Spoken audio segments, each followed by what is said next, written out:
Pay close attention. What you're about to see is Bible prophecy being fulfilled.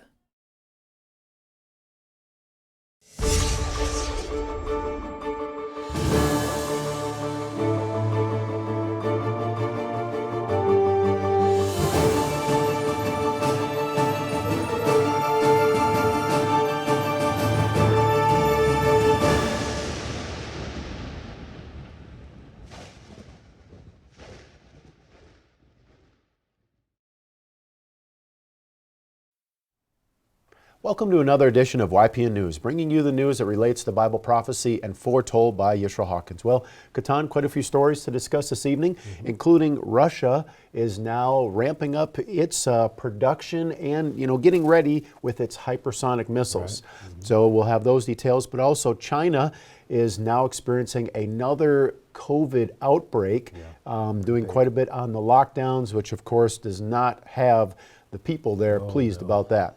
And we're also going to talk a little bit about the Texas border and the crisis that's taking place there as migrants are flooding the Texas border here trying to get into the United States. But first, when it comes to the origin of Christmas, Pat Robinson has only one word to describe it: pagan. Well, take a look at this video. All right. Okay, this is David, who says, we have friends who do not celebrate Christmas because they say December 25th is really a pagan holiday.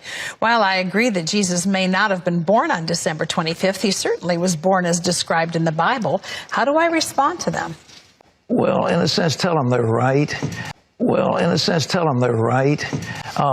You see, the winter solstice a couple of days later was the shortest day of the year, and the pagans had something called Saturnalia.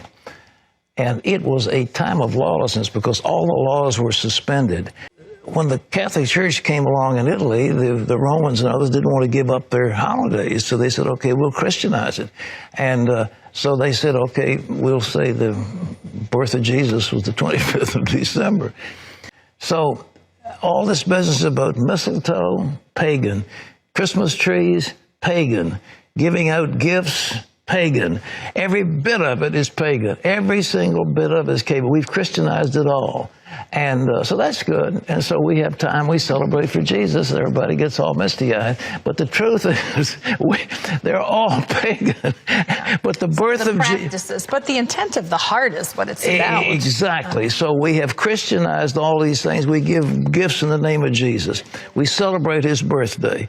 And it's a nice thing. And so I'm very delighted. And I like Christmas. And okay, thanks for those questions. I hope I didn't shock you. I'm not being irreverent, but it's the way it is. So when you putting your tree up? Huh? I've got, I finally got one of those fake trees, and it's beautiful. It's already pre-lit, and you just plug those little joints in, stick it up, and plug them in, and all of a sudden you've got a riot of light. I like all the decorations. The Founder's Inn is just loaded with decorations. It's very pretty. But pagan. But all to celebrate Jesus. Yeah, but Christianized pagan. All right. Well, despite those facts, it seemed like he was still kind of looking to celebrate Christmas anyway. Yeah, I'm sure it shocked quite a few people, though. Oh, I bet have a religious leader like that admitting that these are pagan celebrations here. Yeah, yep. Well, China was criticized for zero-tolerance policy, but just days after loosening the restrictions, COVID-19 infections are on the rise in the country. The increase in cases is so sharp and quick that health officials around the world are concerned new mutations could arise and another resurgence across the globe. Well, many of the Chinese people are seeking testing for the virus because along with an increase in cases is an increase in coronavirus-related deaths. Now, mass testing was halted after the widespread protests in the country. Now, official numbers are not available since the government has changed its testing and reporting criteria. Countries along China's border, like India, are taking precautions and observing the situation closely. The World Health Organization is urging Beijing to provide clear information that the rest of the world can use to prepare for a potential new wave of COVID. Well, the Director General of the World Health Organization made this request of the Chinese government. Quote, WHO is very concerned over the evolving situation in China, with increasing reports of severe diseases. In order to make a comprehensive risk assessment of the situation on the ground, WHO needs more detailed information on the severity, hospital admissions, and requirements for ICU support. Well, Dr. Michael Head from the University of Southampton explained the concerns to Al Jazeera, saying, quote, "There is always a risk that a new variant will emerge. It's really impossible to say how great that risk will be. It might be that Omicron is COVID-19's final trick to play, as it were, but we could see a new variant come forward," end quote. Now, some countries are not waiting to find out. Instead, they're taking precautions. Well, the government of Thailand is encouraging its people to get boosters. Now, after recording 700 new infections in December. And for Thailand, that's the highest record for the year. Now, India is also taking action, holding emergency meetings and monitoring the situation closely. Now, since the pandemic began, India has held the record for the largest number of COVID-related deaths. Now, if there is a new surge, the rules that have been loosened towards the end of the year around the world might have to be put back in place once again. And then you've got, both China and India, two countries with over 1 billion people. Right. So I could see the great fear that others might have, other countries or neighboring countries might have, if another resurgence takes place. Well, how quickly it'll spread when you're dealing with that many people. Well, since the attack on 2 substations in North Carolina, there have been an increase in extremist threats toward the U.S. electric grid. That's right, electric grid. Some groups are urging on the internet for attacks on major cities like Washington, D.C. and New York. There is also a concern for copycat attacks across the power grid. Well, Chris Krebs, the CBS News cybersecurity expert, has observed the threat on America's electric grid grow rapidly. Now, just hours after the attack in Moore County, for example, one person posted online, they actually made this comment, quote, "So, substations can be easily compromised. Tell me more." Well, Krebs says, quote, "This attacker knew exactly where to hit, and they did it deliberately, and they did it multiple times, and they did it thoroughly."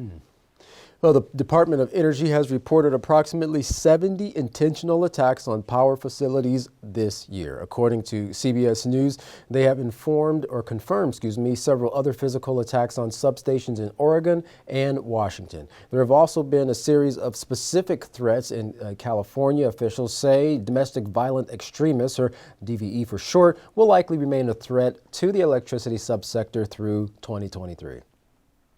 Well, we're now going to turn over to our field correspondent, Larry McGee, who has been covering several stories for us, including that border crisis situation that we mentioned in the beginning. But first, he's going to tell us a little bit about the Tamiflu supplies. If you remember, we've talked about the 3 big ones here, the flu, the triple-demic, the RSV, the flu, and the coronavirus. And now that is, it's depleting the supplies that the governments have. So, Larry, what's the latest on the Tamiflu supplies?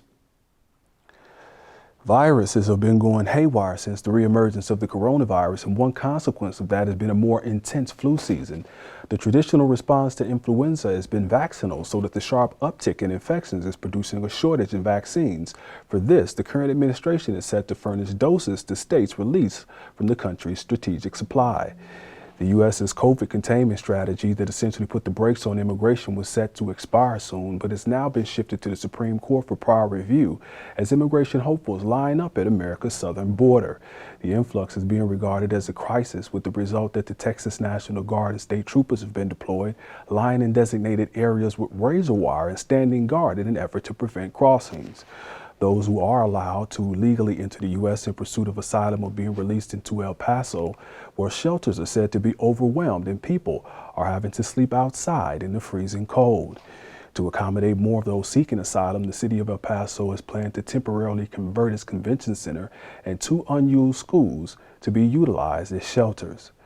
China has expressed plans to fully utilize and strengthen its relationship with Saudi Arabia across multiple energy sectors, including oil and liquefied gas. President Xi Jinping stated at a recent conference between the two nations that the two countries are natural partners. A part of the proposed cooperation includes trading for vast quantities of Saudi oil in the Chinese yuan as opposed to the U.S. dollar. President Ping is reported to have met with at least 20 other leaders throughout the Middle East on his recent trip to the region, in a move that analysts are calling strategic and a paradigm shift. For YPN News, I'm Larry McGee. Katan Jeff, back to you.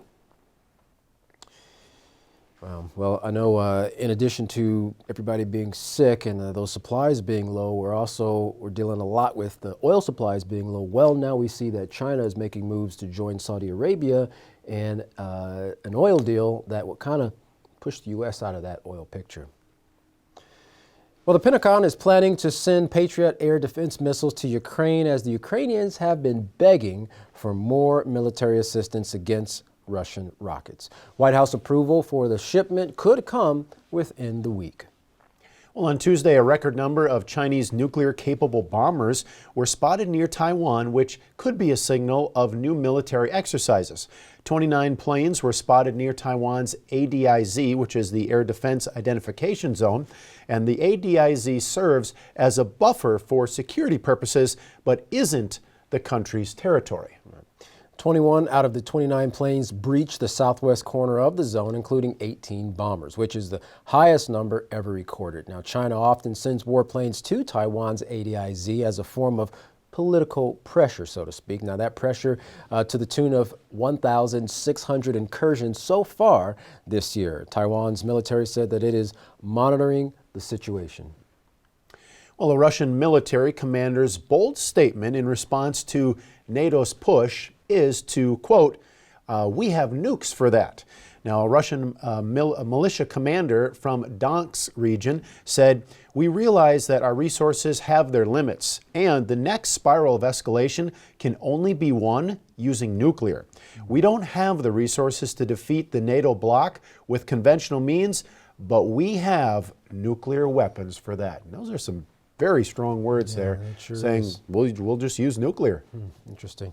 Well, on top of this statement, the U.S. is planning to send the most sophisticated missile defense system, as we mentioned, to Ukraine. That's that Patriot missile system. It's capable of taking down tactical missiles, ICBMs, cruise-type missiles, and aircrafts as well. Well, Russia's Dmitry Medvedev has warned, though, if the NATO alliance armed Ukraine with a missile defense system, they would become a legitimate target of Russian armed forces. Now, Putin views this move as an escalation in the conflict and has increased air bombardments with help from its ally, Belarus. In Belarus, the country's military is undergoing a sudden inspection of combat readiness, along with new movement of military equipment. Putin, of course, has a lot of influence in the country, and he has sway over the Belarusian president, Lukashenko, which we've seen them in several meetings and engagements in times past, at least over the last 11 months here. Well, the Belarus government is also building 2 river crossings over the Niemen and the Berezyan rivers. Now, analysts say that they don't know if this is a serious move by the leaders or just a type of saber rattling. Well, as we close the broadcast with Russia's warning to the West about yet another nuclear-capable arsenal that could hit the U.S. within 30 minutes, just 30 minutes. Russia's new hypersonic missile, Avangard, is being put on active combat duty and has the necessary range to potentially hit the United States.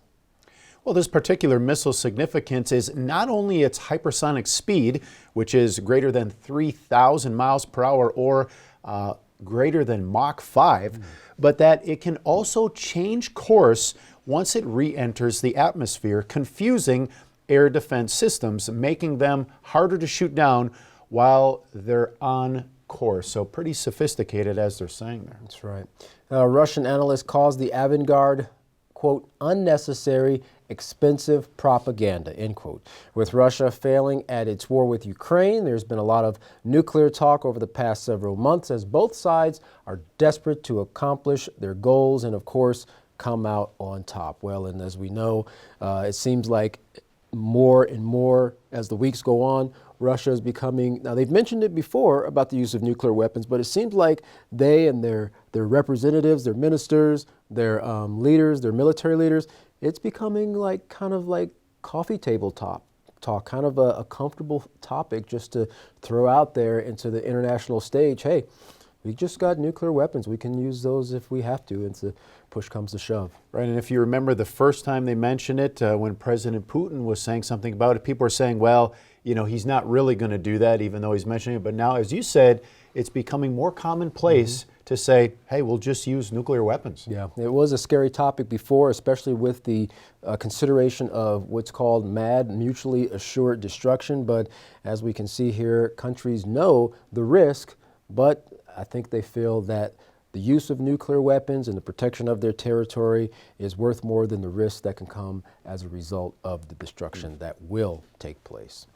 Well, if you'd like to find out more about the impending prophecies, the time period we're in, and of course what you can do to prepare yourself and your family, contact the House of Yahweh. And when you do, don't forget to request your free copy of the Prophetic Word magazine and the monthly newsletter. Here's how.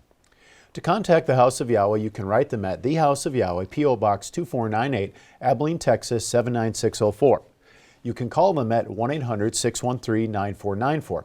Visit them on any of their websites by going to Yahweh.com, YisraelHawkins.com, Yahweh'sBranch.com, or if you'd like, you can visit our website by going to YPNnews.com.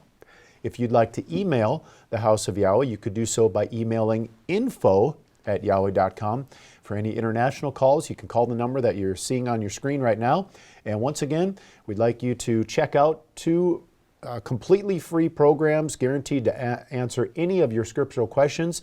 The first one being the Yisrael Says program by going to YisraelSays.com, and the second one is the Ask Yisrael program, and you can find that by going to AskYisrael.com. We'll get your scriptures, something to write with, and of course, some paper. Take notes, because up next is another great classic message from Yisrael Hawkins. From all of us here at YPN News, I'm Katan Alexander. And I'm Jeffrey Heimerman. Thank you for watching.